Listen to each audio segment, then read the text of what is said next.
So mimi niko kitchen napika mandazi zangu. Naona umbo zimezidi sana. So I'm wondering, let me check on my babies. So as I go to the sitting room, I find this guy amekaa. Evans, sijui kama unakumbuka hii story na kukumbusha leo. Hiyo ndio ilifanya nikuache. Alikuwa amekaa hivi Lynn. Sijaimwambia. Amekaa hivi, amesinzia kwa kiti. Amesinzia kwa kiti na mkono yenye amechuna ugali nayo. So amesinzia. Do you know he had left the door open? Lynn, nilienda nikaongeza moto kwa hiyo mafuta. Ikachemka. I wanted to pour mafuta on that man. To date, he has never known. That is the reason I left. Mommy, when I watch people like Arrow, Flash, Titans, Batman, etc., I tend to think of you. Because although you don't have all the psychic power that they have, you are a hero in your own wonderful way. Mom, I would rather be the night. Una any poet. I would rather be the night and you're the moon to light up my path. You're a wonderful woman. An angel is an understatement for you. No rose or flower holds a candle to you. You are just amazing. Shawal and Ray, you've shown me so much love. More than I deserve. You are very good children. I've never had any parenting issues with you. And I want you to know, I would give my life for you. Any day, anytime. The best thing you can ever give me, the best gift, is to be your true, authentic selves. I love working with babies. It's therapy for me. And I get paid to do it. Ninaogesha mtoto, ninakanda mtoto. Kama akona gas, inatoka. Anapupu vizuri, analala. The mother is happy, the baby is happy. Lynn, nikaanza kuitwa Mama Kanda. Enda to Facebook uandike Mama Kanda. Uone reviews, utashanga. Because some people were saying I was paying people to write the reviews. Yeah. It's amazing. It just blew up.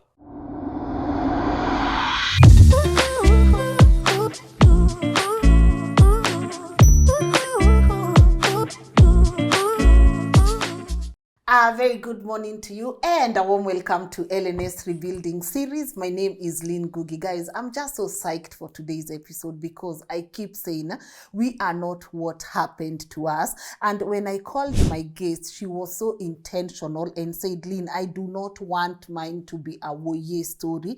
I'm past that. It happened to me, but I want to encourage people how to be able to move forward from things or the circumstances that they go through in life. I'm about to let her introduce herself, but sasa kunaja niwaambia haki kuhusu Kings Developers Limited. I love the feedback that you guys are giving them. We just had a call and I can see you guys, you are inquiring about houses. And if you are watching us for the first time and you do not know about Kings Developers Limited, then allow me to take 30 seconds and brief you. It's a real estate company that deals with affordable housing, medium range, upper end. And I keep saying, if you want to own a home in Kenya, not just owning a home, but with a credible source and people who are ISO certified, why don't you try Kings Developers Limited? They have beautiful apartments, their amenities, the beautiful finishing. Why don't you try them, guys? And also give me feedback via email if you decide to invest with them or if you decide to also inquire with them and you also feel like I can be able to help you. My email is right there and their contact details are right here. And why don't you guys get us to 800k subscribers before we end the year? That is the best gift you guys can be able to give my team. So if you are watching this without subscribing, please tafadhali subscribe. And now without further ado, please allow me to let this beautiful woman introduce herself. Good morning. Hi viewers, my name is Sabah Salim Mohammed. I am a mother of two.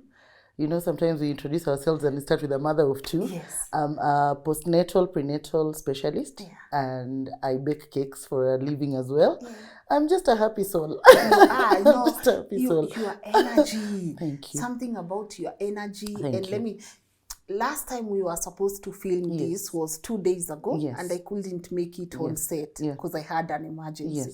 And I called you when you are almost here, and it's how you just received, and you are like, Lynn, it's okay, don't worry about it. I usually say nothing happens by accident. Yes. It's all for a reason. So anything happens to you, it's for a reason. Take it in stride. And just, I was happy because it gave me a day off. Yes. I went back and just had a good time because the previous day was my birthday. You actually called me on my birthday to call me for this show. So it was the best gift That's why I was so excited. Yeah. So when you weren't here, it was fine. I went and just enjoyed the day. Yeah, I'm happy about that. I'm really Me happy. too. Thank Happy you. belated birthday. you. I Thank have you. a habit of calling people on their birthday. Because you're being used of God. You're giving gifts. I'm gonna take that. Yes. I'm gonna take it Yes. all. Lakini kabla waniambie Lynn nyamazisha kierere, I wanna sit back so that the audience can be able to listen to your story. But when we were doing our pre-interview, you said something, Lynn. I don't wanna dwell. Pile. Kabisa. Why? Because I'm past that. You know, when you dwell on the sadness, it means you have not overcome. Yes. There's so much to be grateful for, Lynn, that I cannot afford to waste any more time dwelling in what happened. Yeah. I wasted enough time. I'll not call it wasting. Okay, I spent enough time in that space that I am not willing to give any more of my time to that. There's just too much out here. Yeah, we are not giving more time to that. No. Yes, I want you to inspire our audience because personally, you just exude this beautiful energy. I'm so psyched, like you can tell, like. It's like I'm meeting a sister that I've not like seen for a long time. Yeah. So if you could take us back to an area or a part of your journey that you're most comfortable in, walk us through that and how you are rebuilding now your life at this particular moment. I don't know where to start, but because it's a show to show rebuilding and inspiration, I'll start from where my problems started. So I was a young girl raised in a very conservative Muslim home by very loving parents, Lynn, extremely loving. And so I grew up thinking, even though dunia iko, like I was not exposed huku nje. So we were so protected, which is a good thing, but then I've learned it's good to expose your kids because they'll grow up in a bubble thinking that's how life is. So I grew up with stars in my eyes. And so when my mom passed on, I was still young. I was a teenager. Sorry. It's okay. I was a teenager, and that was just when I was starting to discover boys. So I never really had anyone walk me through this because being from a Muslim home that was very conservative, of course, Dad couldn't talk to us about boys and girls. So this one guy who catered me, I fell crazily in love with him. And I had these stars, remember? I thought, this is how life is. True love, it's forever. So I fell in love with the guy who catered me first. He used to write me letters in school. So that is the father of my two children. He became the father of my two children. Like, I didn't know anyone else. He was the one. And funny thing is, everyone in my family didn't like him. But because, you're young and you're in love and there's no one to guide you, you're like, hata wanajua kweli. You forget they've also ever fallen in love, Yeah, so that's how I ended up with the father of my two kids. I got my two kids in very rapid succession because I didn't know much about contraceptives and all that. So my firstborn is 17 now, almost turning 18. And my secondborn is almost turning 17. So they were literally like twins. Yeah, and that's when things started changing. Because now I moved to start living with this guy. And I used to be that kind of girl who says, hata kama tutaishi chini ya miti, Lynn nijikute tena. You are like, you are my ride or die. That's it. Nimeamua. To ride with Tutakufa pamoja. Yes. Where are you go? You are riding. And died. My goodness, nijikute. Because it's not practical. But I didn't know that then. So nimeanza kuishi na mtu wangu, nampenda, yani niko happy.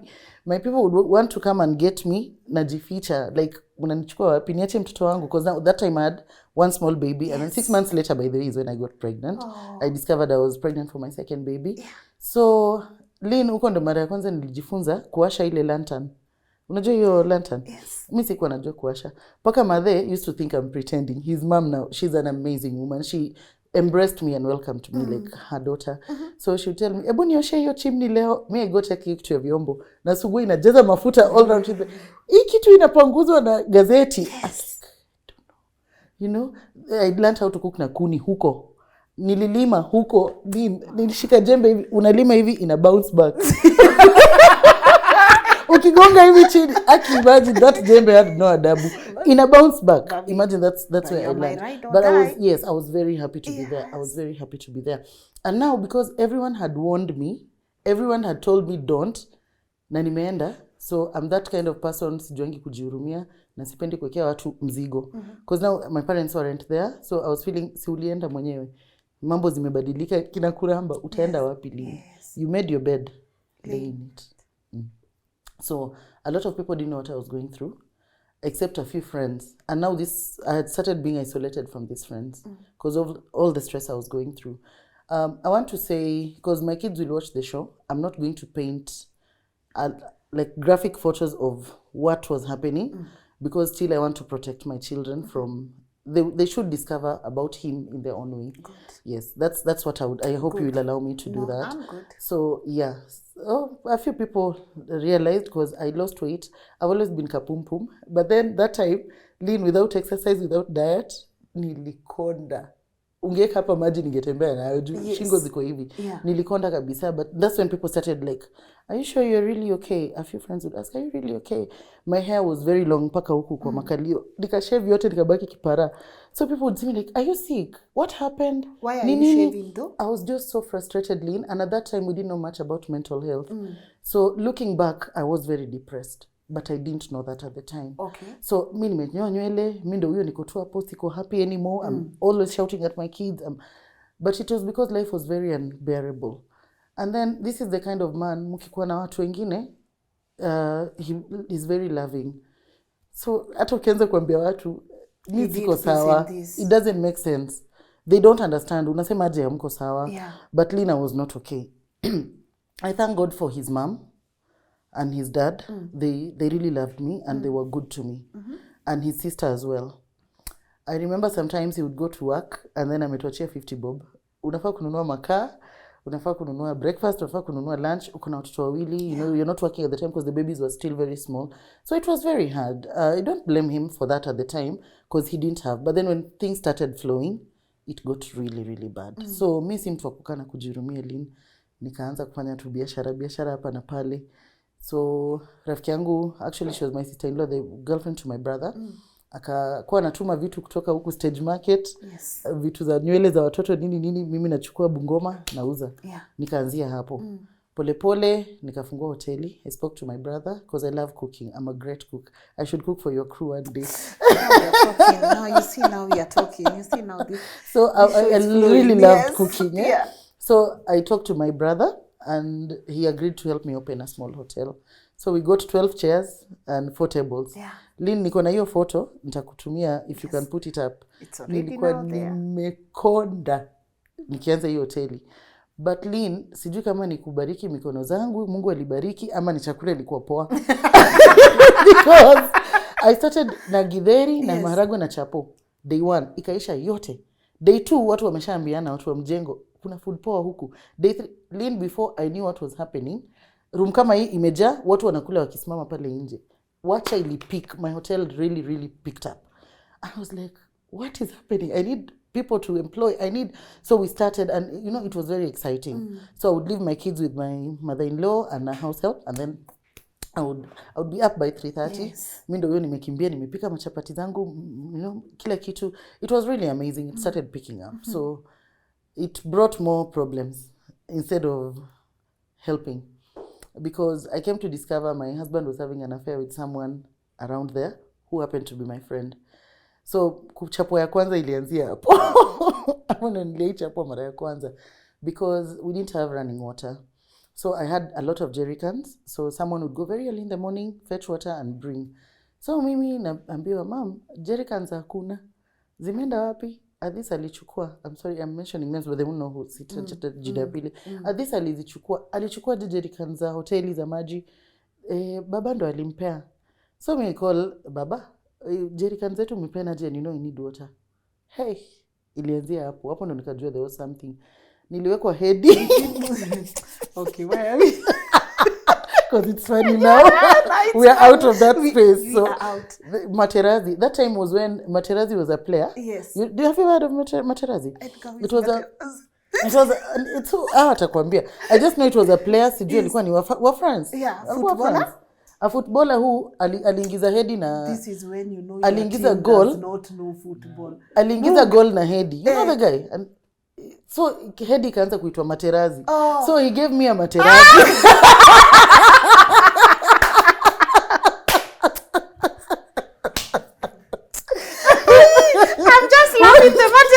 I swear it's not the head. It's not the One, abuse. Lynn, Yes. it was one. Yes. One materazi. Pa! Nikajipata chini. Nikifungua hivi macho, naona hapa, like I could see, ilikuwa imefura immediately, so I could see it here. And I panicked and I started screaming. So he also pia alishtuka. Nili scream ile loud like someone is murdering me. And I grabbed my phone, I started calling my step bro, my brother. Yes. He was very protective of me. He's the one who helped me open the hotel. I started calling him, Wananiua! So he has stopped hitting me. It was just one materazi. But me, I'm screaming like I'm being... It's continuous. He ran.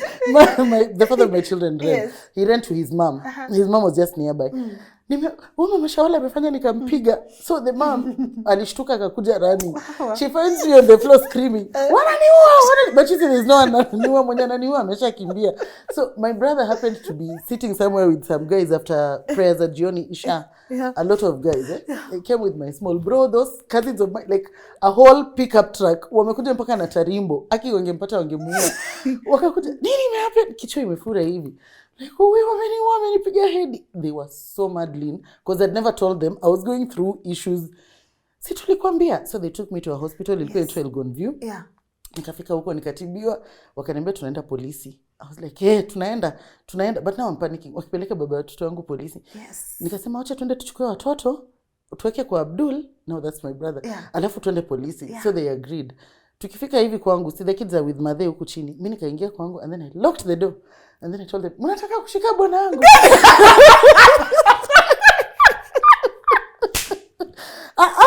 And then ilikuwa bahati mbaya. You know way. Walijam. Ilikuwa bahati mbaya. Watu wengi. What they have come. Sasa wampeleke nani atapeleka uji asubuhi? Linsi ni mimi tu bado. Unataka kunishikia bwana? Baba watoto wangu. Hapana.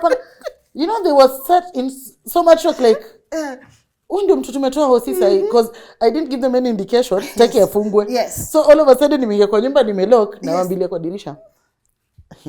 My brothers were like, usiwahi tuita tena. Usiwahi jaribu kutuita tena. Hata mimi ningekwambia like, I know, right? Yes. Mtu unajua ndo maana mimi wasi advise mtu in love, Lynn. Ukuje uniambie sijui unapendana nini, amekuchapa nini. Nitakwambia pole. Toka huko. Usipotoka, Lynn, nitakuwa tunakwambia pole, because it doesn't make sense advising someone like that. Yeah.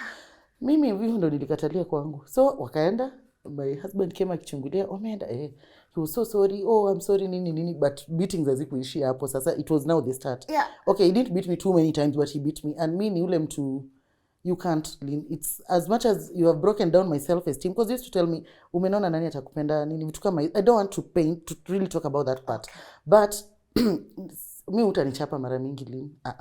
Pia mimi nita fight back. So one day hata mimi nilimrushia simi, sasa ningekuwa Lang'ata. Unajua simi? Ile inakata both sides ile panga. Because my daughter was sick. Unajua wamefatana. Sasa mmoja amekuwa mgonjwa, tumeshinda tujalala poa. Then on Sunday, we are there with the baby. His friend comes to pick him. Rama, unajijua.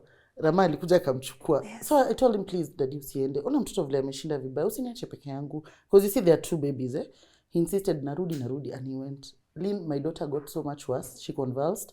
We rushed her to hospital with his sister. I kept calling him, he didn't come. So when we came back home, I went and took that simi. He had kept it for Wezi, you know. Me, I kept it here. I was like, lewa kikuja hapa ataniona. That's it. And for sure, this is how people kill each other. And then people think you're a very violent person. But ni pressure kipile, it's not good. So alikuja the next morning. Ati saseni. Then I got that Rama never came back to my house, by the way. Yes. I didn't like that man, but he kept coming. But after that, Rama never stepped in my house again, because nilishika simu na nilikuwa nataka kuwakata. So it was that kind of life. So nikakaa nikajiuliza, really, I'm staying here for the kids. You know, that's what most women say. It's a lie. You are using your kids as a crutch. Because I used to say, sasa sina baba, sina mama. Unajua maisha ya kujihurumia. Which was, okay, it made sense because ningeenda wapi, you know? My mom's relatives are in Uganda. Babangu ni Mwarabu. Sasa mimi nitatoa wapi watu wa kwenda kwao? So I kept thinking, nitaenda wapi na watoto? Nitaanzia wapi? So I had that fear that really paralyzed me. And you see, for me, it was from my parents to this man. Like, I had never lived on my own. So I had this morbid fear. And that's why, young ladies, if you're listening to me, please, usitoke tu kwenu ukimbie kwa bwana. Please, learn to, make your own money. Jikalishe kwanza. Jikalishe ujue maisha nenda aje. Yes. Hata kama ni kwa mabati. Yes, utajua it's possible to do it. Now, nimetoka from a very sheltered home to this space. And now, nashindwa nitaanzia wapi? With 2 kids, where will I start? Plus mtu ameshashinda akikwambia utaenda wapi. It rubs down on you and start believing utaenda wapi. But then I sat down na nikajiuliza, surely is this the kind of life I want my kids to see? Because one day mtu wangu alienda kulewa. It was normal for him to like with the boys and then he comes back. But that day I was very annoyed because I had started cooking mandazi, by the way. Hoteli ilifika mahali kafungwa. Do you know ilifungwa aje? Mwenzangu alitaka kuweka keg. Unajua keg? Yes. Ati juni space kubwa to petition tuanze kuweka keg. Sasa me didn't like that idea. Tukavutana. I was like, you know what? Basi endelea kurun. I left it for him. By the way, it was run to the ground. Yeah. My beautiful, it used to be called hot pot dishes. Hot pot ya... Hot pot. Yes. Hot pot ilisha. So niko nyumbani, siwezi kaa tu, nitaka aje. Nimeanza kupika mandazi. Started with 1 packet. Nimeweka iliki kidogo, lemon kidogo, nikapika nikapelekea friend yangu, anaitwa Caro, dukani. Nikamwambia hizi nimeweka 10 na kuzia 40 bob, utauza 50 bob. Jaribu tuone. Lynn alianza kupenea mandazi hivi, mtu akiuma anarudi. Akaniko leta zingine, nikamwambia zitoke wapi? Tutaleta kesho. So kesho I did 2 packets. Lynn, before I knew what was happening, I was doing 12 packets in less than 2 weeks. So I was supplying mbio zinaenda. Yes. Jioni naenda nachukua pesa. So that time, I have to wake up really early because sija employ mtu bado na niko na watoto. I would cook from around 3 a.m. so that by 5:36 nazipack, nizikimbize, alafu ndo nikuje nishughulike watoto wangu. So kulala, umelala umechoka, umengoja mtu harudi. I kept calling him. Unajua mtu akikuwa nje uwezi lala Lynn. Dogi kibweka unajiuliza ama ni yeye. Yes. Ukisikia nduru uko nje. Yes. So I used to be like that. So nikampigia. Finally akazima simu, nikajiambia let me sleep. Nimeka tu hivi kichwa chini, this guy calls me ananiambia niko njiani nakuja around 2:30. So now I'm seated waiting for him. Lynn najua kukuja. So I was getting more and more mad. Mbona umenikatizia usingizi yangu kama unajua ukuji? And then I'm calling you, you're not picking. Yes. So umekufa kwa njia. Yes. Umeanguka kwa mtaro. Yes. Too many questions. Yeah. And then why did you call me? Why didn't you just leave me to sleep and come at your own time? I was mad, Lynn. And I think hiyo hasira iko inatoshana na hiyo makosa. Ni hasira ya siku nyingi. Piling up. So mtu wangu alikuja. Mimi nikaamka nikaanza kupika mandazi zangu. Akaingia around 10:00. Nikamfungulia kama kawaida. Nikampea food kama kawaida. Me used to give food. Yaani kungekuwa na wife material. You are. Yadi yangu ilikuwa imepita. Imagine, Lynn nataka nimekasirika aje, me would serve food. Wife material pro. Pro max. There you go. My friend. Nikampea food, nikarudi kitchen. Our house was small. So mlango ya nje ni kama hapa corridor, unaingia sitting room, then kitchen. So mimi niko kitchen napika mandazi zangu. Naona umbo zimezidi sana. So I'm wondering, let me check on my babies. So as I go to the sitting room, I find this guy amekaa. Evans, sijui kama unakumbuka hii story na kukumbusha leo. Hiyo ndio ilifanya nikuache. Alikuwa amekaa hivi Lynn. Sijaimwambia. Amekaa hivi, amesinzia kwa kiti. Amesinzia kwa kiti na mkono yake amechuna ugali nayo. So amesinzia. Do you know he had left the door open? Ushaijam Lynn. Mtu angepita ingie. Wewe ndio unafaa kutu protect. Wewe ndio unaacha mlango wangu wazi. After umeniamsha nimekaa, Lynn nilienda nikaongeza moto kwa hiyo mafuta. Ikachemka. I wanted to pour mafuta on that man. To date, he has never known. That is the reason I left. I thank God for whatever force or whatever angel made me come back to my senses. Nikajiuliza nikishamchoma. And then my children. Because I love my kids, Lynn, to bits and pieces. And then my children. Hapo ndo nilizima hiyo gas. Sikumaliza kupika hiyo mandazi. Nikaenda kupack vitu zangu. Nilikuwa na suitcase kubwa nilitoka nayo kwetu. Nikaivuta nikapeleka kwa my friend, anaitwa Rosemary. Mtu amelala hata asikii nikipigana na suitcase. By the time nirudi nikichukua vitu zingine, he woke up, he realized. Hakuwa anaendanga church. Nilikuwa nambeg twende naye church yenye nilikuwa nimeanza kwenda. But that day he knew where to get my pastors. Yes. Because the bathroom was outside. Nimetoka kuoga naingia hivi juu nimemwambia naenda. I find my 2 pastors there. I'm like, mmekuja nini? Lynn walinizungusha hiyo siku. Walituongelesha.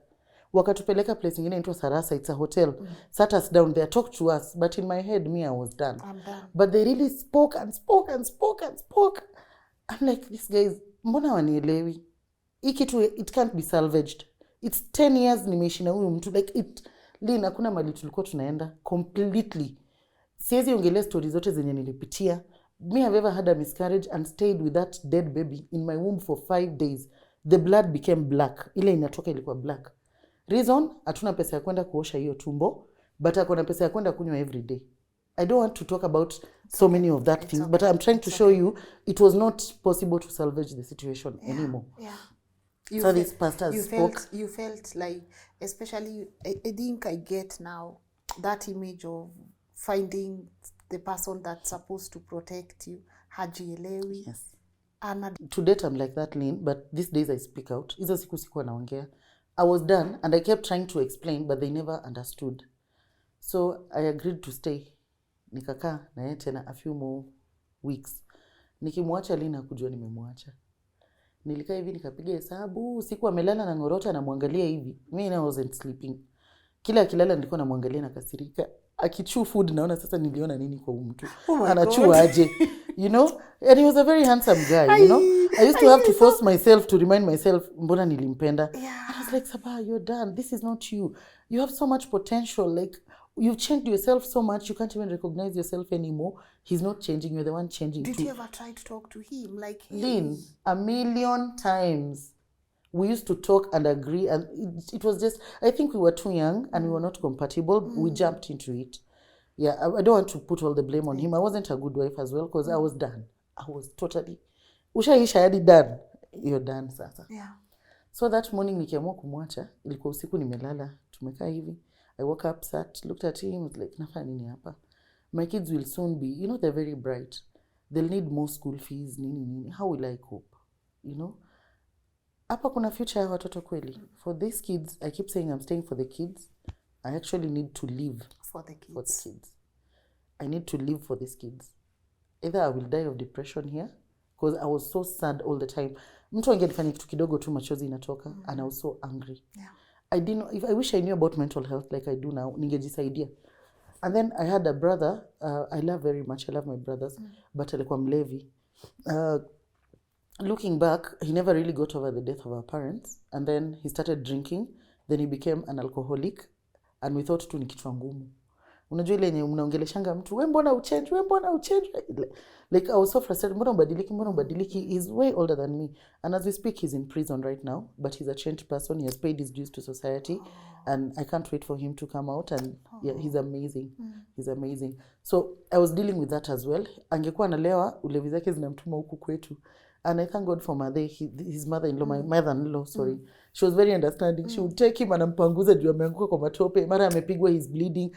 And I'm like, Halid, sasa wewe, nini mbaya na wewe baba? Si ubadiliki. Like, you know, other parents-in-law would have used it against you. But her, she was very motherly. She was very accommodating. Wow. So that was another reason I was afraid of leaving. Lynn, usiwahi beba mizigo si zako. Everyone is responsible for their own lives. Nilikuwa najiuliza nikienda na huyu. But then I sat down, I was like, I need to live for these kids. These kids didn't ask to be in this toxic place. I need to live. So the day I left, they didn't know I was leaving. I wrote down, niko na ujinga. Lynn, nilichukua kalamu na karatasi. Usiku wa manane. Nikaandika pros, nikaweka line, nikaandika cons. I wrote the reasons why I was there and the reasons why their marriage wasn't working. The moment con ilipita na moja, I was like, hata siandiki zingine. That's it.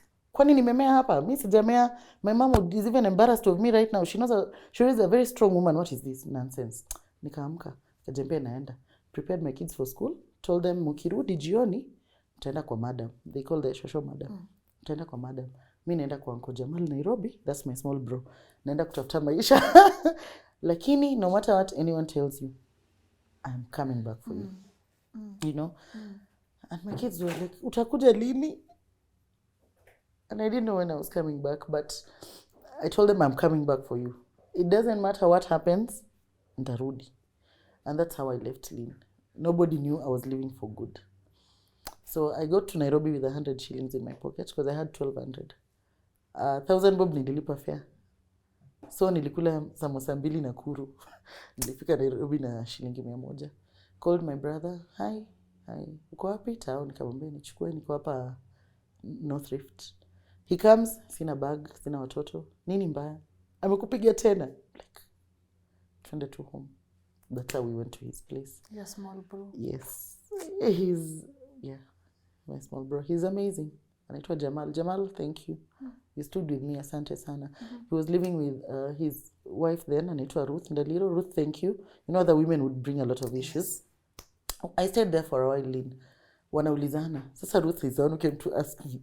Ananiuliza, Jamal anauliza, umemwacha kabisa ama unarudi huko? Juu sijaambia mtu kitu. Yes. I'm like, imagine nimemwacha. She was like, finally.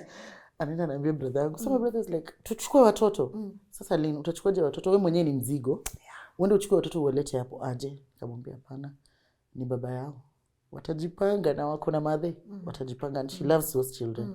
My mother-in-law loves my children. Their grandmother loves them. Lynn, there is no question. She would give her life for them. So I was like, wako hapo na madam, wako sawa. They'll be okay. They'll be fine. But it wasn't easy. Lynn, for the 7 years and 8 years that I'd had my babies, I had never been separated from them a single day. Then all of a sudden, umewacha, wende huyo. I never used to sleep. It was terrible. Alafu utaishi kwa ndugu yako forever. No. Lynn, mimi nimefanya mass communication by the way. Lakini Nairobi saa hiyo kama una connections nani atakuandika? Wewe mwenyewe una hata self esteem. Yes. Nilikuwa na nywele zangu hizo zinakaa wild, zinaanza kumea zinakaa chokoratu. Mimi mwenyewe niko, yani sijiamini. Hata ukiangalia social zangu Lynn, from 2014 huko ndo utaanza kuona photos moja moja. Yes. When people were taking photos I would hide. I was just a shell of myself. Sasa nikaanza kutafuta kazi, ipatikani Lynn. Na niko desperate, kwa nini? My kids, I need to go get these kids. So pole tu nikafanya hapa na pale, napikia watu nini, I'll share a few photos. Yes. But hizo sasa ni za baadaye kidogo. Yeah. Nikapika, nikanunua kimattress kikubwa. Hapo ndo nikakutana na Orio Rogo Manduli. That's again another story. Lini story tukianza hivi tutamaliza. Acha tusiende huko. Alinipeleka mpaka India. Nilikutana na yeye huko Kawangware. Kama nimebeba mattress kwa kichwa. Yes. Nikamuona kidogo. Okay, nilikuwa nimechanga do. Ninunue mattress because I knew I wanted to get my kids. So I bought a big mattress. Sasa sina pesa ya taxi. So nimebeba mattress yangu kutoka, ilikuwa inaitwa Salters Supermarket, something like that. Uko chini huko Kawangware. So nikaanza kubeba mattress. Hiyo place kupanda ndo uende mahali nataka kwenda ni mlima. So nimetembea kidogo. Akina nimeona tu bado hiyo time. Shida hata zinikondeshi. Nimengangana tu natembea na sweat kwa jua. Sasa nikasimamisha mattress chini nipumue kidogo. Like, I'm unfit. Nikiangalia hivi naona kwa barabara double cabin nyingine hivi. Yes. Napenda gari mzuri Lynn. Okay. Siku moja nitadrive. Yes. Nitadrive hizo gari poa. So I looked at it like, with a good one. That's a cab. I even got a nice cab. I was coming for Lynn Ngugi show. Sikuji na alto. Nachagua ubaile kubwa. We are manifesting. Amen. So nikaona double cabin super. I was like, hiyo gari ni super. Mama kwani wako na vichwa mbili. Si ni moja kama yangu. Then I see a big head girl like, "Usi Orio Rogo Manduli." Akikimbele. Nikamwambia, "Iron lady, mambo, unafanya nini huku kwetu kwa slums?" She was like, "Kuja." Nikaenda, kaniambia, "Tunataka kuuza mahindi." Mahindi imetoka Kitale. Unajua mahali hapa wanaweza uza. Nikamwambia, "Lakini mama, utauza aje mahindi karibu na Kawangware? Huku si ndio center ya kuuza mahindi." Yes. Si utafute hata posho mill. Lynn, that was wisdom from God. Mimi sijaiuza mahindi, ningefikiria aje hivyo. Akaniuliza kama wapi? Nikamwambia si ndio hii hapa posho mill. The driver said, "Mama, hapo tulikuwa jana wakakataa." Nikasema acha mimi nikuulizie. Lynn, nimeacha mattress kwa sidewalk. Nimeshakimbia kwa nini ya wenyewe. Kwa hiyo posho mill. Habari yako mzuri. Unaweza taka mahindi mzuri kutoka Kitale because I know this lady anafarm Kitale. Yes. It's all over, tunajua hiyo. Yeah. Akaniambia unauza aje? Do I know the price? Mimi ndio huyo mbio kwa gari. Unauza aje? 3,000. Aliniambia 2,700. Yeah. Uko na sample? Akanipia kabagi. Yes. Nikarudi. Ni 3,000 because I thought the guy would bargain. Yeah. 3,000 unaona ni mahindi safi kabisa, sijui nini. Akaniambia teremsha bag 5. Saizi, si ndio saizi, mimi ndio huyo, teremsheni 5. Imagine, wakateremsha 5, huyo jamaa alinipea cash 15,000. No, hata akili ifikiri nitoe hiyo ya juu. Yes. Mimi nikapelekea huyo mama. Imagine Lynn, she was so happy. Anaambia watu, "You lied to me, you came here yesterday." The guy said, "Mom, we came yesterday." Walikuwa hawataki mahindi. Nikauliza mtu, "Kuna posho mill nyingine hapa?" akatudirect. So mimi nikaenda kwa gari nikamwambia mtaenda hivi, akaniambia hapana, we chukueni mattress ya huyu mrembo weka hapo. They carried my mattress, mimi nimeingia, tumeanza story na mother, tunaenda the next portion. Lynn tuliuza mahindi. They dropped me home. Uko na kazi sina, kesho nakuja kuchukua saa 2 ya asubuhi. So I go home, I tell my people, my brother and his wife, mimi nimekuwa na urogorogo manduli tukiuza mahindi, hata amenipea 2,000. Nobody believed me. They laughed. Nikamwambia you guys, I'm serious. That's why nimechelewa na hii mattress. Lynn, they laughed a bit more. Like, kwani umechizi? The next morning at 8, I was ready. The mama came, picked me. Then we sold mahindi huko Kibera, wapi kwa kila slum tulienda. Na everywhere tukienda tulikuwa tunauza mahindi inaisha. Akaanza kuniita to my lucky star. You're my lucky charm. That is how I went to India. Do you know how I went? Tumemaliza kuuza mahindi. Then one night at around 1 a.m. she calls me. Sabah, you know I'm supposed to go to India. How can I leave you behind? I always want you by my side. Twende India. Nikamwambia passport yangu ili expire 10 years ago, mom. Nilikuja nayo, that is the only thing I left with, by the way, huko huyo mtu. Yeah. Passport yangu na simu. Yeah. Nikamwambia passport yangu ili expire miaka 10. I didn't ask if your passport expired. I asked if you have a passport. Lynn, my passport was renewed in 1 day. No way. Even ndo nilijipata India. Bila bomb kwa mfuko, ningekanyaga tu nyanya ya muhindi. Sina shilingi. Nimeenda kuona Taj Mahal. Please imagine. Mimi life yangu ni exciting. Mimi nitaandika kitabu. Please. Imagine hivyo ndo nilipatana na mama akanizungusha. Tulienda kwa Kitale kwa shamba yake. Like she was like I was a handbag. Yes. Took me to India. Sasa kutoka huko India ndo nikaanza kumhepa. Nilikuwa na au pia ananitumia sana na hata nilipi vizuri.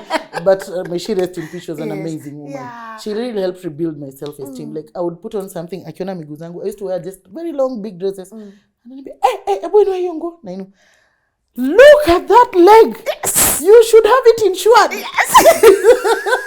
You're giving me a run for my money. What beautiful legs. You see, she was building me up. She's classy. Yes. Yay. She really built up my self-esteem. Yes. Come on. May she rest in peace. She was an amazing. She would just take space. Angeingia hapa, all attention would be on her. Oh no, man. Yes. She was amazing. Hey, yes. Even though nilipatana na yeye. Unajua ile imba calligraph, Mungu akupe confidence ya ni nini ama something. Yeah, nini? Confidence. Yeah, yes. She was like, hey. Yes, even though nilipatana na Urirogo. Nduli nikibeba mattress yangu sasa kurudi home. Anyway, from there Lynn nikaanza kupikia watu. Yeah. I would cook. I cook very well. Naambia mtu nitakupikia food ya the whole week and then we freeze and then you just warm. Kama kuna wageni, call me, I cook for you. Then I started what we call Sabah's kitchen. Wow. I can teach your people how to cook. I can teach your house help how to cook. I can teach you how to cook. We have cooking classes. Ndo hizo zikaanza. Yes. Kidogo nikaalikwa baby shower, excuse me. When baby shower, naona tu watu wanaongea labor. I'm thinking no one is really preparing this woman for what is coming. Labor is, having a child is more than labor. Yeah. So when they finished, I talked to her, I told her what to expect. Hasta uko na mtu wa kukukanda. Hawajui hata kukanda ni nini. Sisi kwetu Lynn, mtu akijifungua unakandwa, unarudi vizuri. Hiyo ndo my main business, by the way. Cake ni side hustle. Yes, even though biashara ilizaliwa Lynn bila capital. Yes. Watu wenye wanakaa tu mahali wakisema ati paka capital mpaka ni. You don't need. What do you have in your hand? Whatever you have you can use. I was using cooking and then all of a sudden this idea came up. Yes. Ikupatange mbele Lynn. Yes. Usikae tu hapo. Wacha ikupate na huko mbele. Man, I love you. Kama ni kufagia, wewe anza tu kufagia. Joyfully, happily. Uko tu ikupate. Joyfully, happily. That is hakuna kufanya ukiwa umezuba. Yes. Anything you do Lynn. Hakuna cha kusema mimi nimegraduate nilifanya hii. Whatever you do it well. You see the way you do your shows. You see the way we follow you religiously. Because you do it with so much passion. Whatever you do, thank you. Do it with passion. So mimi napika with passion. Yes. Ninafundisha watu kupika with passion. Nimepata huyu wa kukanda, nilimkanda with passion. Yeah. So I thank God for this girl. She told her friends, they're like, ulitoka tu juzi tumbo ilikuwa kubwa. Mbona imeisha? Kuna huyu mama alinikanda. Unaweza kanda ya mtu mwenye hayuko nile. Ningekuwa naweza Lynn. Ningekuwa millionaire Nairobi. Because I'll just be like, I get those questions a lot. Yangu mwenye ingekuwa iliisha. It needs to be after tu umejifungua. After umejifungua tu those first few weeks. Kitambi na labor na hiyo. Although ukiacha hiyo itabaki ile kubwa flabby imehang. So mimi ukanda watu wakishajifungua. Yeah. kidogo tu akaambia wengine, wakaambiana. Lynn, before I knew it, Wow. ninakanda wa mama. I'll share some photos of me nikikanda watoto. Ninakanda mama, naogesha mtoto. I love working with babies. It's therapy for me and I get paid to do it. Ninaogesha mtoto, ninakanda mtoto. Kama akona gas inatoka, anapupu vizuri, analala, the mother is happy, the baby is happy. Lynn, nikaanza kuitwa mama kanda. Enda tu Facebook uandike mama kanda. Uone reviews, utashangaa. Because some people were saying I was paying people to write the reviews. Yeah. It's amazing. It just blew up. Kidogo kidogo I can afford a small house in Kasarani, uko maternity. Lynn, nikikwambia siku najua Kasarani ni wapi. Mimi nilikuwa najua tu hizo side za Riara Road huko, Kawangware huko. Nikauliza watu, nataka nyumba ya bei rahisi. Nikaambiwa kuja Kasa. Napandia wapi matatu? Imenti house. Huko ni wapi? Mimi ndio huyo nauliza kajua Imenti house ni wapi? Hapa, panda matatu. Shuka stage fulani, nimeshuka. Nikapata ka bed sitter ka 7k. Lynn, unajua raha ya kuingia kwa nyumba yako? I know. I started with a mattress on the floor. That mattress that I was there with Oriorogo. It is the only mattress I carried. Nilihama kama brother wangu ameenda Rwanda. Juu hangekubali nihame. Sasa utaanzia wapi? So I explained to my sister-in-law, I really begged her. She's like, brother kwa ataniua haki. Sasa unaenda kuanza aje? I was like, niko sawa. Sitawahi anza if I don't start. I will never be able to. Please. So she gave me her blessing. Nikaenda na mattress yangu. That's Ruth. Ruthie, thank you. Thank you. Nikaenda na mattress yangu, nikaeka kwa floor. Sasa Lynn, hiyo bed sitter ilikuwa na mambo. Ama napiga story mingi. Tuko sawa hivyo. Hiyo bed sitter ilikuwa na mambo, Lynn. I've always wanted to talk about this bed sitter. This is my chance. I really loved my space. Ilikuwa na shida moja. Ukitoka huko nje, you have your earphones, you're listening to FM or whatever. Ukiingia tu kwa hiyo nyumba hivi, network inapotea. Huna TV, huna internet, watu wakipiga wakupati, uko peke yako na mattress kwa floor. Lynn, hapo ndo nilijua kuomba Mungu ni nini. I think God just put me in a space of isolation to seek his face. Hapo ndo nilisoma Biblia yangu cover to cover over and over again because there was no entertainment. Nothing to do but read your Bible. Hiyo wiki ya kwanza nimefurahi. Nimeweka leso kwa dirisha, nikarealize hiyo leso ndo ningefaa kujifunika na ndio towel bado. Sasa nifanye aje? Ningefaa kuwe towel na ndio ningefaa nijifunike na ndio sasa nimeweka kwa dirisha. Sasa time ya kuoga nikasimama nikajiuliza nitajipanguza nini? Lini unaruka tu unakauka unavaa nguo. Unavaa nikavaa sweater nini unalala hivyo. Hiyo ni day 1. Day 2 nimeenda church. Nimechapa nilikuwa nainterpretia pasi church sasa hiyo. Wewe mimi mwenyewe ndio wewe nimesimama. Watu hawajui shida niko nazo. Lini viatu zangu huko chini. By the way viatu nimenunuliwa na my daughter. My 17 year old. Viatu huko chini imekatika yani Lynn. Yani uko na mashida lakini watu hawajui. Mimi nikishaingia hiyo space I'm happy. Because that is the only place I could pour out my heart to go. So people would just think this woman is okay. Me, I'm hugging them. People love my hugs. They would just come to get those hugs. Kumbe ni mimi nilikuwa na need the hugs more. Please allow me use this. No worries. So, nikaenda church. Nika-interpret. I'm looking forward to going back to my house. You know? Nyumba yenye haina chochote. Lynn, kurudi hiyo siku. Sauti imeisha. Unataka maji moto. Sina meko. Sina gas. Sina makaa. You know I used to eat. Sina. Nilianza na mattress tu. Mattress na nguo zangu. Nilikuwa nakulanga chafu. Unajua chafu?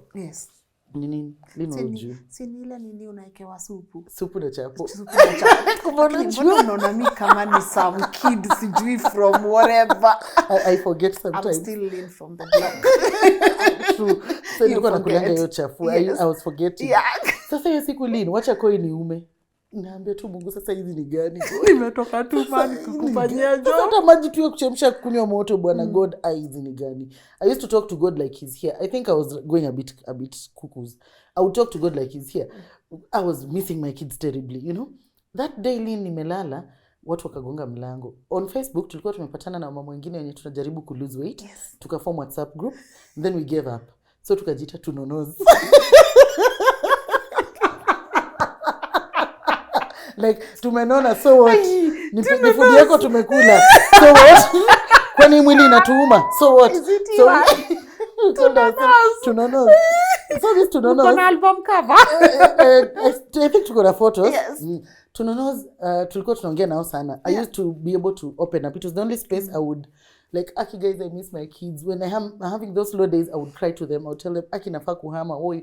So I told them nimehama. So one of them, akani inbox, anaitwa Joan. Nikasarani wapi? Nikamwambia. She really asked for details. She's like, nauliza because nilikuwa naishi hapo. I think ni karibu na hapo. Kumbe Lynn, these guys had opened another WhatsApp group and they were changiang meetings, which I didn't know. So I explained to them, to her now, to Joanne. Sasa siku nimetoka kesha nimelala, caretaker is knocking my door. Me I'm like, sinilishia lipa rent ya huyu mtu. Sifungui. Pup. He knocked. Now you see they were trying to call me but my phone hakunanga network.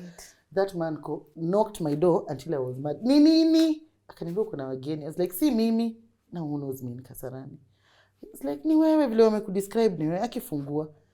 Lynn, when I opened the door, two donos were there. All of them wamebebana. Guy Lynn. I love this.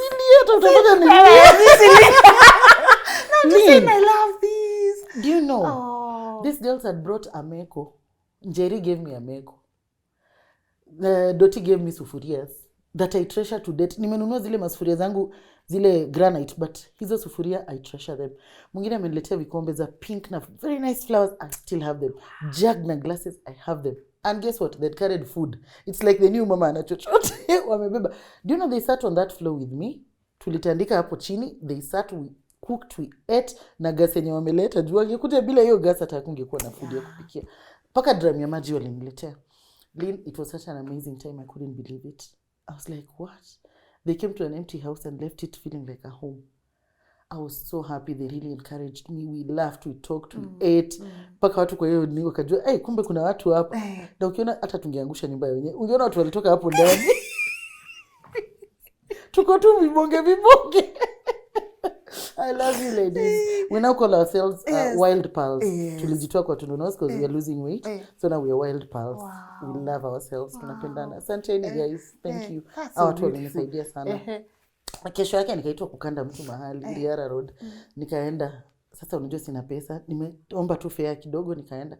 Anaitwa Sia Sambeke huyo mama, Mungu ambariki sana. Ni dem, ni mrembo sana. Nikafika huko akakataa nimkande. Juu ni Sia akaogopa tu. So in my head I'm thinking, unajua nimekopa fare kuja hapa. Sasa unanifanya aje? But now, like you see the way you cancelled the interview, I didn't kasirika. So I couldn't show her nimekas. Nikamwambia tu ni sawa. Uki feel comfortable enough to eat. Asante. So when I'm leaving, she's like, cooler. Me, I don't eat at my clients. They know. I just take water, that's it. She really insisted. So I sat down, we ate kidogo, and then she says, dada, kuna kitu ni Mtanzania. Na sijui utanichukulia vipi. Namuuliza nini? Tangu ingia nasikia kukupa kitu fulani lakini naogopa. Lakini nasikia msukumo sana. Nikamwambia ni sawa tu. Lynn, you'll not believe what this girl gave me. Hey, I don't know if she remembers it herself. She went and brought me a bed cover, a duvet, 6 bed sheets, 6 pillowcases. Lynn, me sikuwa na bed sheet. This woman came and handed them to me. I just stood there and tears started rolling down my face. And she's like, Pole, sikutaka kukasirisha dad. I'm like, no. Mali nimetoka sina bed sheet. She couldn't believe it, Lynn. Akaniambia acha nikuitie mtu wa taxi ubebe. Nikamwambia nitabeba tu. She's like, no. Ngoja nikuitie mtu. She called the taxi guy. There were no Ubers at the time. She called the taxi guy. Then she gave me a small fridge, like the size of this thing. Wow. And then she had put rice and rice mbichi, 2 kg na sugar. Nilitoka kwa wenyewe, sijakanda mtu but niko na fridge na malazi. Nilijisikia kama king na queen hiyo siku. Nikatandika kitanda yangu kwa bedsheet. I was happy. That's the day I posted in the church group and said, niko na malazi. People were shocked. I got calls. Mbona hukusema? Mbona? I was like, nisema ya nini? I'm okay. Tukusaidia. I was like, no, I'm fine. Guys, you don't get it. I'm fine. Now I'm okay. I'm fine. And that's how I started life, Lynn. It was so hard with the kids not there. I would cook. I love cooking. It's therapy for me. I cook when I'm happy. I cook when I'm sad. I cook. So I would cook and then I can't eat. Because I remember watoto wangu. Nachukua food na pia caretaker wetu. He really used to love me because he used to eat food yangu all the time. So I was talking to the kids through their teachers. Ikafika mahali that avenue was blocked. You know, like, we have issues with the mom. Don't allow the kids to talk to. So I was now desperately missing my kids. I would beg to see them, Lynn. So I decided to lie. Nikamwambia niachie watoto wakuje this time, holiday. Then nitarudi nao tuendelee na life. He accepted. They came. I had my kids. It was so amazing time. Nikarudi shule akatuma fare. Nikapea rafiki yangu anaitwa Yvonne Murunga, rudisha watoto kwao. Jusiezi wasomesha sasa hiyo. Akawarudisha. He was mad. But at least I'd go to see my kids. So I started the plan now to get my kids, but I was still scared because raising the 7K, Lynn. Hey, you rent the 7K too. Wacha nikwambie, ikuwa rahisi. A whole month, but it was not easy. But anyway, One time after amenikataza kuongelesha watoto, anasema mimi nafanya watoto wachukie mama yao. Now they step mom. Wait, they got a one? Your friend? No, another one. Ameoa mara zaidi ya 5 wanakujenga wakienda. So that another one.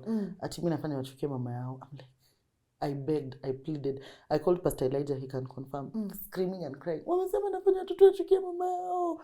Yvonne was my prayer partner. We used to pray, Lynn. I would pray for that lady and say, God, make her life so easy so that she doesn't have any frustration. Lynn, I would pray for that woman more than I was praying for myself.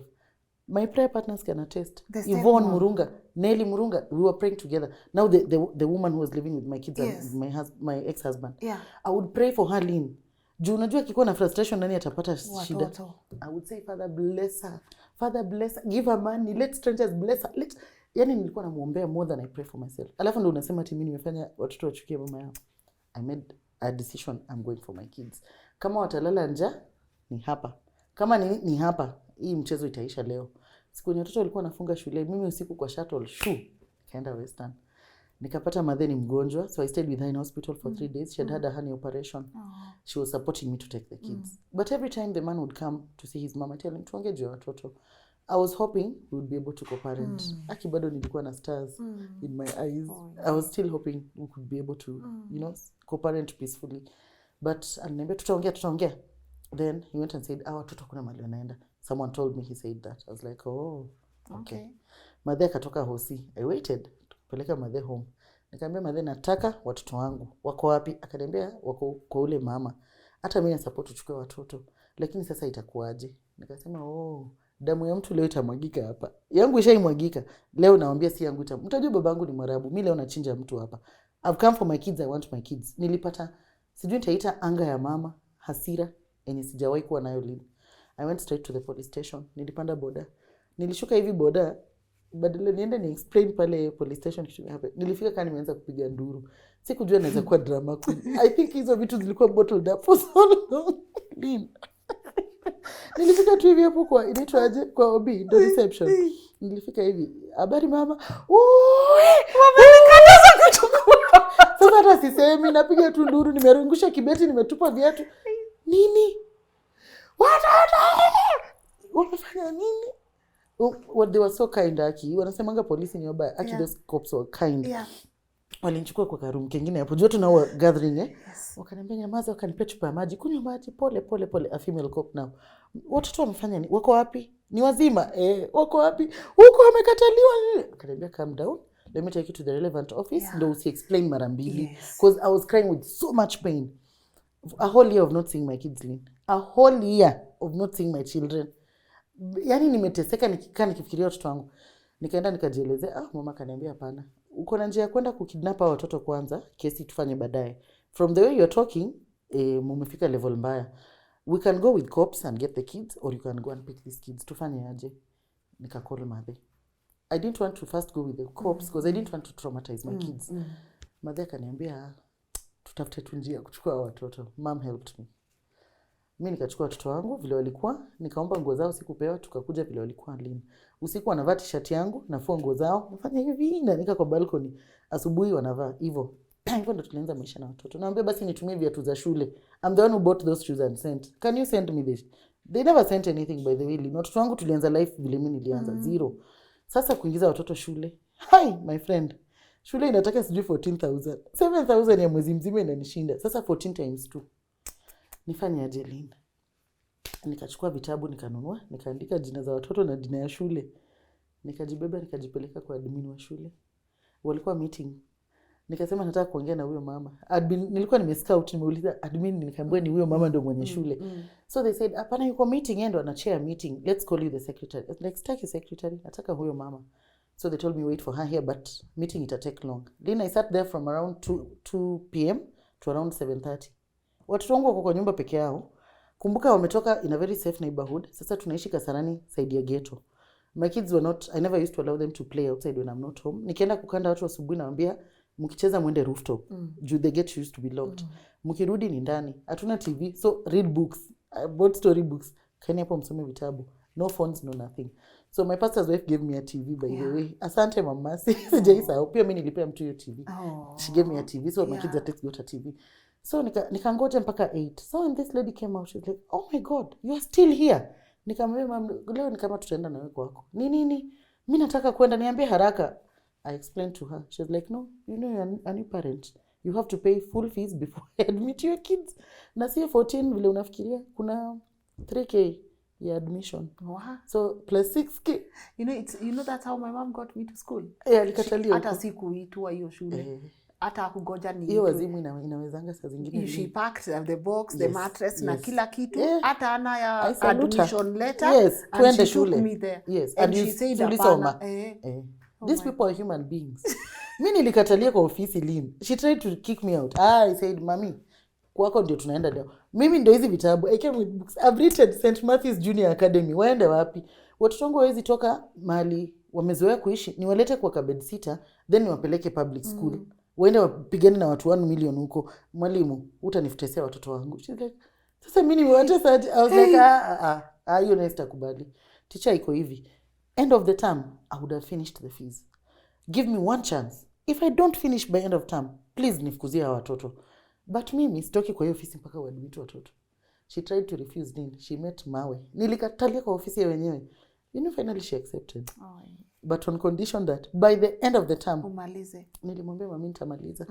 Thank you. I even knelt to thank her. She was like, no. Kimbia kumwacha watoto ndani. Nikamwambia peke yao mama. Kimbia. That's how I went and brought my kids to school. When they used to chase kids for school fees, wangu ndio walikuwa wa kwanza. Lakini wakiita top 10, wangu ndio number 1. Wow. Yaani number 1 kuitwa, number 1 kufukuzwa. 1 kuitwa, number 1 kufukuzwa. Lynn, I think the secretary hated me. She was secretary stroke the bazaar. I would pay 300, 500, 250, 150. Alafu ninaandika kwa kitabu. Yes. Confirmed hivi. So that when I go there, tunaenda hesabu. And I think alikuwa nini naona headache. Aki mama aliko, si unipigie simu kwa uko na namba yangu nikumlie chai. Aki nilitesa huyo mama. Yani you just see she's tired on her face. Because Lynn tunakuja kwa hesabu 250, 300, 500, 2 mpaka ifike hiyo pesa ya school fees. Na end of term mimi nimemaliza school fees. Hivyo tu. I remember one time Shawal was in class 7, my first born. Wakafukuzwa fees. Deputy akanicall. Nikamwambia mahali tunaishi. It was a walking distance. He came, told me twende. Wewe na Shawal wote twende. We went to the secretary akamwambia wewe na huyu mama jueni vile mtamalizana. This child ni hope ya hii shule. Siwezi mwacha akae nyumbani. Shauri yenu. And took my daughter to class.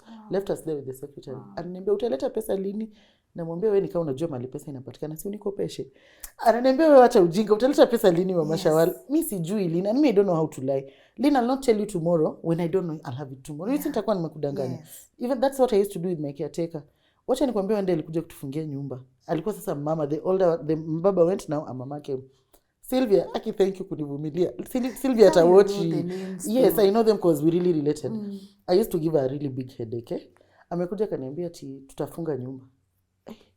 Sasa tutafunga nyumba juu ya rent. Nikamwambia sawa. Shawal, Ray, chukueni sweater na duvet tokeni twende. So mama kachanganyikiwa. Unaenda wapi? Si umetufukuza unasema utafunga nyumba. Wewe funga tu juu sasa sina mali nitatoa pesa. Bebeni duvet tuende tukae huku kwa balcony. Kujeni. So this woman, she thought I would tetea myself. She's like, wacha kuwa na kimbelembele wewe. Utaleta pesa lini? I'm like, sasa kama sijui nitaleta lini. Wewe umekuja na intention ya kufunga nyumba. Nyumba si yangu, nafaa kulipa. Funga nyumba. Anasema tutarudini huko ndani. Aki please tafuta pesa wenyewe ulipe. Akitalipa. That is the kind of life I was living. But I was very faithful. Nikipata nilikuwa nalipa, nikipata hivyo. And that is how to struggle. Kidogo mama kanda ikapik. All of a sudden now I'm able to pay the school fees. I'm able to buy my kids whatever they need. Tukatoka ka bed sitter. Tulitoka bed sitter. Kwanza yule nani ndo alinipeleka huyo caretaker. Imagine how good she was. She helped me look for our bedroom. She was excited for me because she knew the struggle. Tukatafuta nyumba. Paka huyo caretaker hiyo nyumba nyingine anasema sijaona caretaker kitafutia tenant nyumba. She helped me move my things. We were so happy. She used to come and check on us. Sylvia, thank you. Yeah, that's how we moved to our one bedroom, then we moved to a 2 bedroom, then we moved to a better one. Okay, girl. Then we moved to a better one. Imagine, Lynn, answer 2. That's what I'll tell ladies out here. Answer 2. Kitu imekulimit ni wewe mwenyewe. Before you start, action, faith without action is dead. Answer 2. People will listen to you, people will hear you, do a good job, they will recommend you. I don't even market myself, Lynn. Like you kukanda. it's referrals.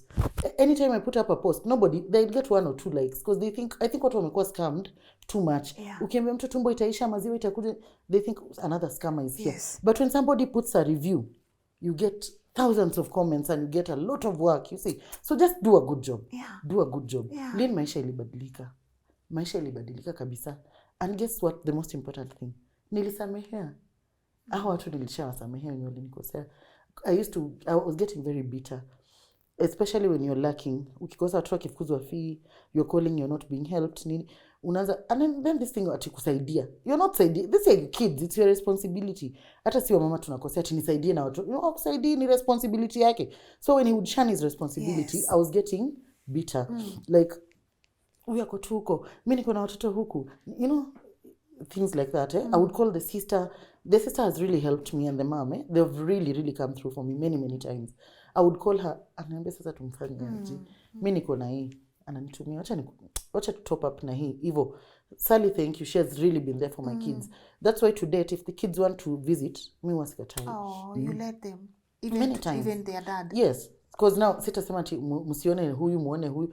My kids love their dad, by the way, very, very much. To the extent that siwezi fikiria kukaa chini, nianze kuambia, niliacha baba yenu juu nini, ama Lynn, there's a time, he had a wife who had 2 sons. They were in the same class with my daughters. He had those kids had all the textbooks.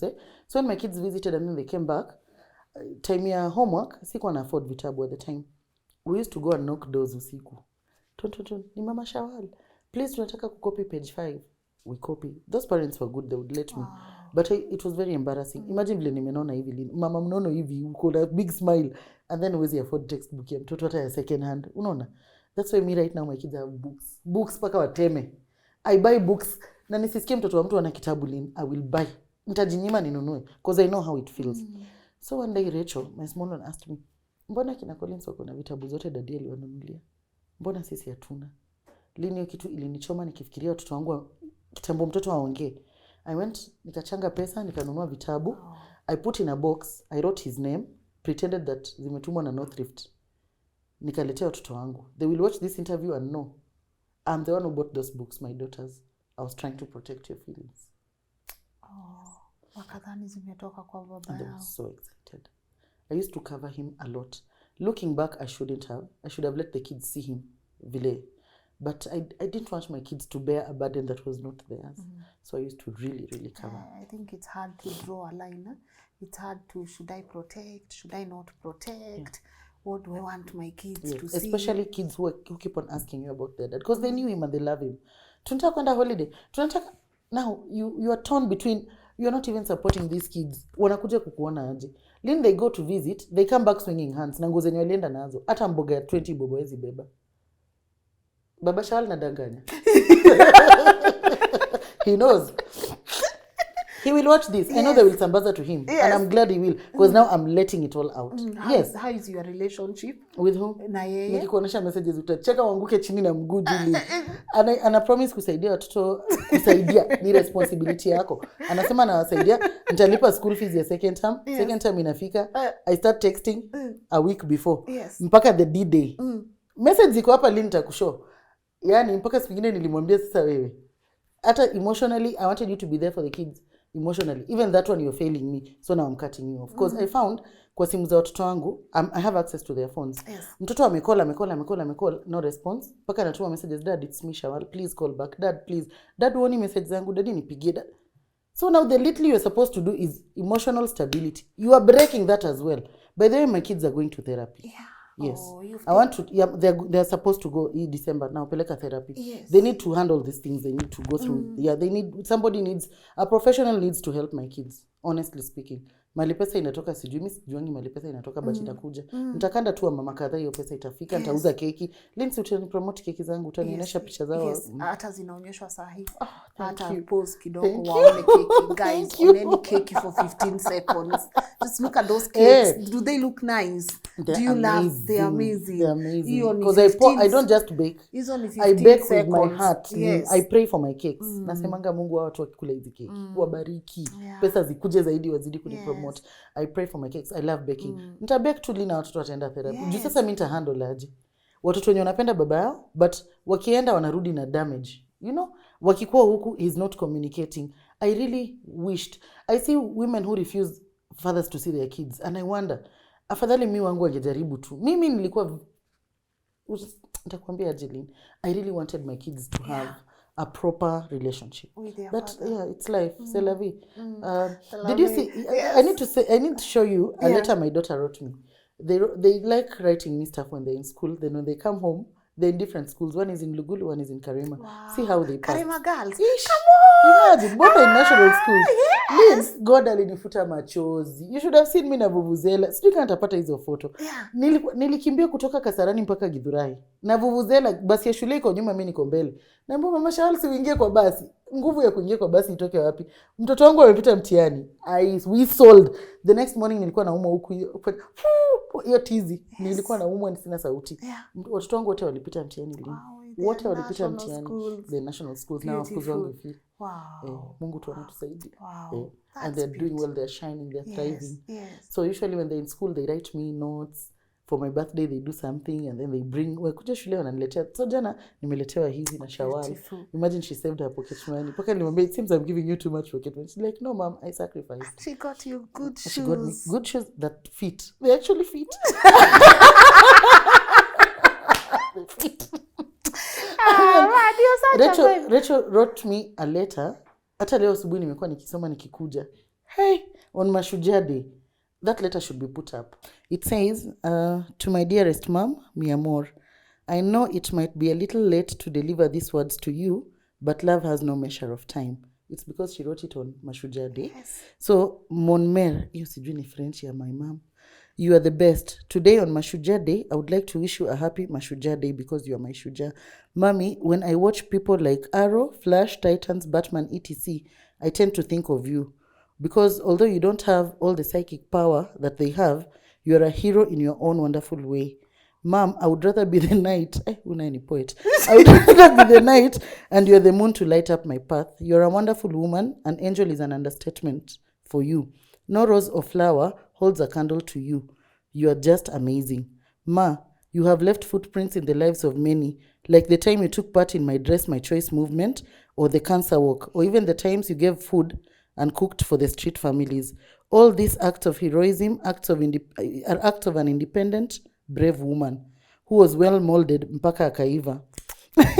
Mama, you help build me up when I'm down. You're ever present and supportive. You single-handedly raised us. You are both a father and a mother figure to us. You have juggled different things and ensured we have everything we needed and wanted. Mom, I just want to remind you what you always say to us. Now she's giving it back to me, that you can do and be anything you want to do. And the sky is the limit for you. So never forget that. Mom, my heartbeat, mi amor, my everything, my guardian angel, my role model, modern warrior, parent of the year. I just don't know what to say. I don't know what to call you. But I will give you your flowers now. Dear hero, happy Mashujaa Day. Then she wrote a poem like this. Written, it's called The African Queen. Yes. She said, to a bright, brave woman, to the woman I crave to once become. Although you whine at times, Akirecho, you're like a fine wine, better with age. Mom, you allow no cage to trap you, for you sting like a wasp. I gasp for air whenever I get a glance at your unparalleled beauty. Mom, you gave rise to 2 beautiful rays of sunshine. Of course, one had to be cheeky. She's the one with cheeky. She knows. And the other one had to have chubby cheeks. Shawali will kill you for this ray. I see what she did there. One had to be cheeky, and the other one has chubby cheeks. Yeah. Okay. Mama, you are you have more curves than a question mark. And that's Rachel. Yes, and this gives a lot of question marks in my head on who gave rise to such a beautiful angel. A true definition of an African queen. You know, they've never seen my parents because, know, and then Shawal did a drawing for me, this painting. It has very beautiful words, but they can't be seen now. She said, you have done your best, now relax and let us do the rest. Kuna ingine sijapiga picha iko wapi. She painted, like she literally drew. She made, drawings are here. They make drawings for me. You know, they don't know how these things touch my heart, Lynn. They make small cards for my birthdays. They paint them. Every time they come home, they give me something. The shoes. They see. You don't have to don't fill your kids with bad words or paint the situation graphic, let them know ati sijui ndo watoto understand. They see. They will grow up and they will see. Lynn, I have never opened my mouth to speak a negative word about their dad. But here they are saying, you raised us single-handedly. They don't know who pays fees, but now I know they know. They know. Wow. Yes. What do you want to tell them? Shawal and Ray, you've shown me so much love, more than I deserve. You are very good children. I've never had any parenting issues with you. And I want you to know, I would give my life for you any day, anytime. The best thing you can ever give me, the best gift, is to be your true, authentic selves. Spread your wings. Fly, baby. Fly. Yes. I need you to be anything you want to be. I'll support you. Rachel, Shawal, anything you want to be. Please follow your dreams. That's the best thing you can ever give me. Follow your dreams. Yeah. I just want you to be happy. Good. That's the basic for me. It's beautiful. You've done a good job. Thank you. You've done a very beautiful job. Lynn, my kids, I'm not bragging. Yes. You say the way people fear teenagehood and all that. Yeah. I've not had any issues with my kids. They're the easiest to parent. They're my friends. They're my close friends. They know when I'm happy. They know when I'm sad. Yes. And I don't offload on them. Ati sijui nimepitia shida ni explain. No. Kids are kids. Allow them to be kids. Yeah. Yeah, but sometimes I get home and I'm very tired. I work a lot, Lynn. I leave my house by 5:30 in the morning to be at my first client by 7 a.m. Yeah. That's why I kept time to do. Yes, I keep time kabisa. Yeah.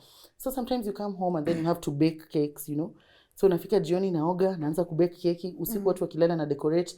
You'll see mmoja anaamka anaanza kunimassage miguu. I'm like, what? Nini? Mom, ngoja nikumassage miguu. They do those sweet things for me. And I really love them for that. Yeah. And love, are you going to give love a second chance? Oh, yes. Oh, come I'm on. a romantic at heart. Yeah. Just because kilikuramba, it doesn't mean all men are bad. Let me tell you, marriage is beautiful. And I'm beautiful too, Lynn. I'm young. Very. Yes. Very. I'm seeing someone. Yes. But hatujaenda mbali sana. But I'm seeing someone and he's treating me really good. Yeah. And yeah. You feel good. Yes, I feel good. Loved. Yes. And now, never ignore red flags, by the way. For anyone going in for love, never ignore red flags. For me, I decided to raise my kids first. Sasa, utaanza kupenda watu na uko na vidonda. I had to heal first. Heal first and then think of other things later. Yeah. Kwanza hata utapenda mtu aje ukiwa broke. Huna hiyo nguvu ya kupendana ukiwa broke. So I had to look for little money. At least get my life back in order. Focus on the kids. Like there was so much I needed to just focus on the kids.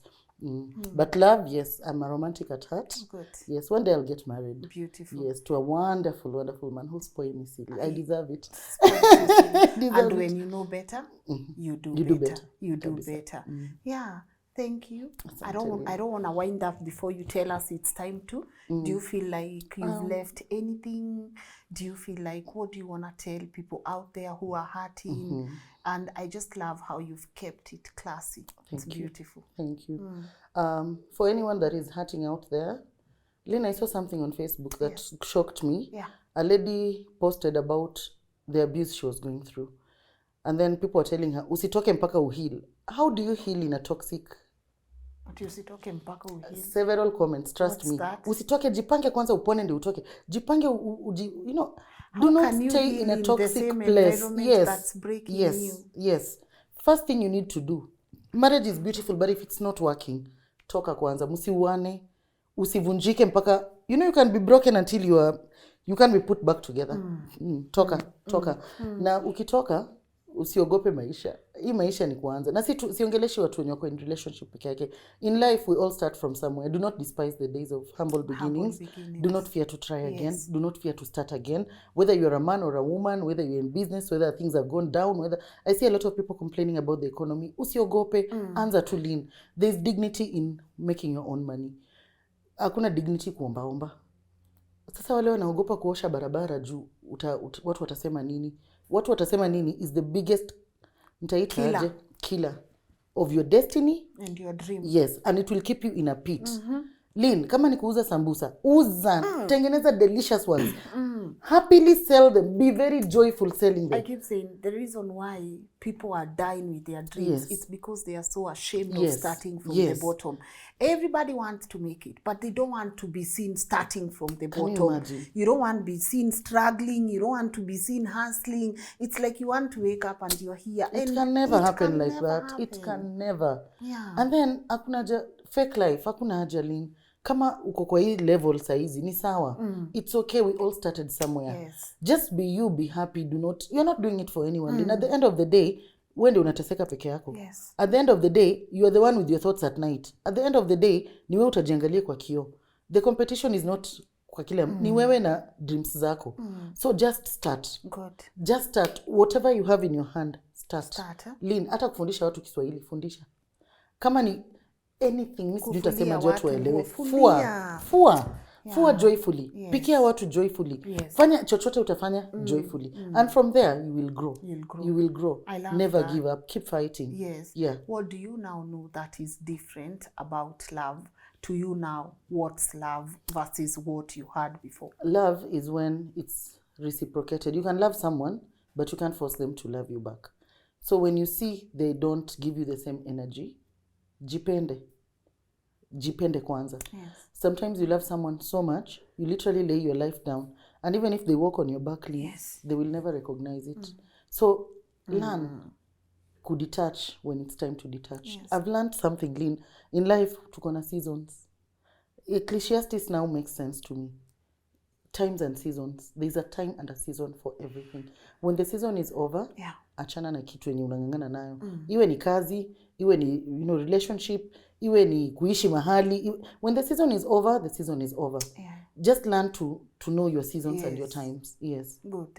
May I wish you all the best. Thank you. May you open an institution where you can have really nice rooms. Yes. And people wanaweza kuja wanakandwa hapo. Yes. You are going to do what I wish is I would have a spa where you come with your baby. Yes. Ukifika tu hivi wewe unatupea mtoto.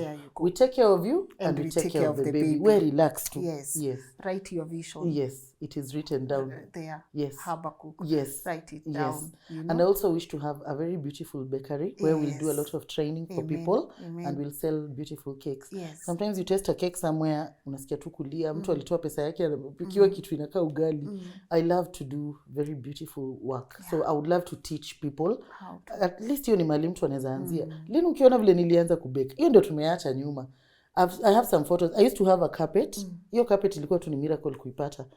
And then I used to put down, naanza kujifundisha kudecorate down. So I would bake for my kids and I would try to teach myself how to pipe, how. And then when I started selling the cakes, because I didn't have a meza. I didn't have a meza ya plastic ilikuwa ni shida. The day we bought that plastic seat, the chair, table, we celebrated Lynn. Yes.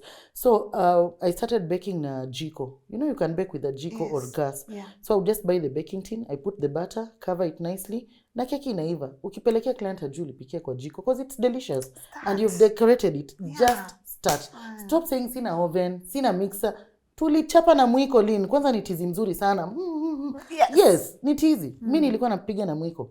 Imagine na mtu akipata keki, a beautiful piece. Akionja hivi hakuna vile utamconvince kuko na oven. I love how you acknowledge small beginnings. Yes, I'm not ashamed of where I started from. You are not ashamed. I am not ashamed. More grace to you. Amen. Thank you for making me laugh. I felt good. I felt very good. I've really enjoyed Thank you for having me. Thank you so much. You are such a beautiful soul. Asante. Your energy is so contagious. More grace to you. Amen. Go out there and conquer unapologetically. Sawa. Sasa tuambie watu penye watasupporti kazi. Ile ingine ilikuwa joke. I keep saying in a world where you can be anything, be kind. There is no joy in really made my day with that. Like honestly, there is no joy in making fun of people's stories until the day you sit on that chair. Then when you utaju. In the meantime, just be an observer and watch other people cry. Yes. Weka unasikia ku make jokes. Just make jokes about it until it's your turn. It's your turn. Tell people where they can support your work. You can support me. You can get me from Facebook. Sabah Salim in brackets Mama Kanda Clinics. And my number as well. My work number is 0724 695 890. Yes. Good. Yes.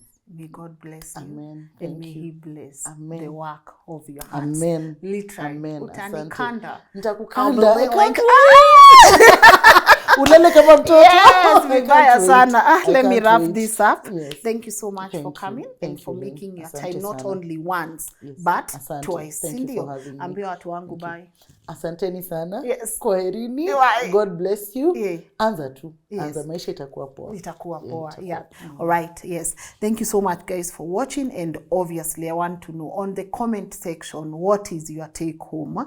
Do not please despise This the beginnings, days humble, of the days humble of humble beginnings. Start. And I keep saying, no matter what your hustle is. One more thing Yes, I'm do forgetting say that it. is very important. Yeah. Just to, it might No push worries. someone. The thing that used to push me, I would always tell myself, what I'm going through now will be a story tomorrow. Yes. As you're wrapping up, nika realize in story. There Like, you go. I went through it, but I would tell myself, tomorrow hii itakuwa ni story. Hii itakuwa history, itaisha na itakuwa ni story. Yes. A story of victory. Yeah. So whatever you're going through now, viewer, hiyo ni story ya kesho. Yes. Just, it's okay. It will be a story, it will pass. It will pass. No matter how bad it is.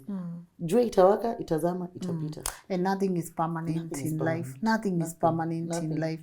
Keep your head high, guys. And also when you are doing the ride or die, just ask yourself, where are you riding to?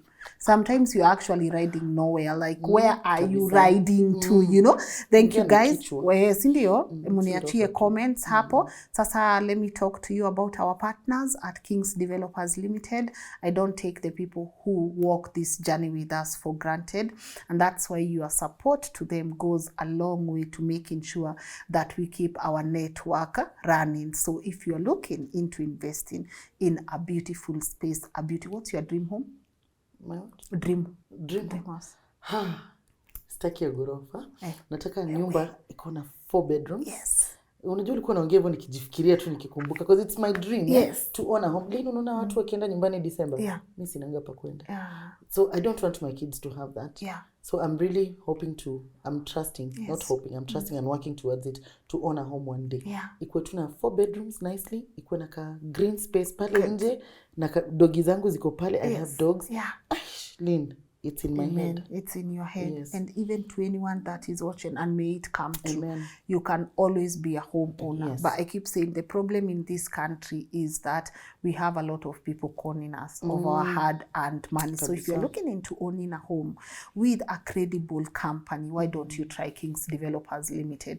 ISO certified with their offices at Prism Towers, Upper Hill. You can always walk in there and tell them, Lina mewatuma wakuonyeshe the different properties that they have, and they have flexible payment plans, so usikuwe na pressure. Na pia kama uwezi afford sai, don't pressure yourself. A day is coming. And to thank you so much, guys, for being incredible supporters of our work. Get us to 800k subscribers. It's going to mean a lot to me and my team. I really hope you've been inspired. We'll continue rebuilding one story at a time. And once again, it's not my quote, but I'm not sure who said it. It's not mine, so I'm quoting someone. In a world where you can be anything, just be kind. All right? Gonna see you tomorrow, 10 a.m. Bye-bye.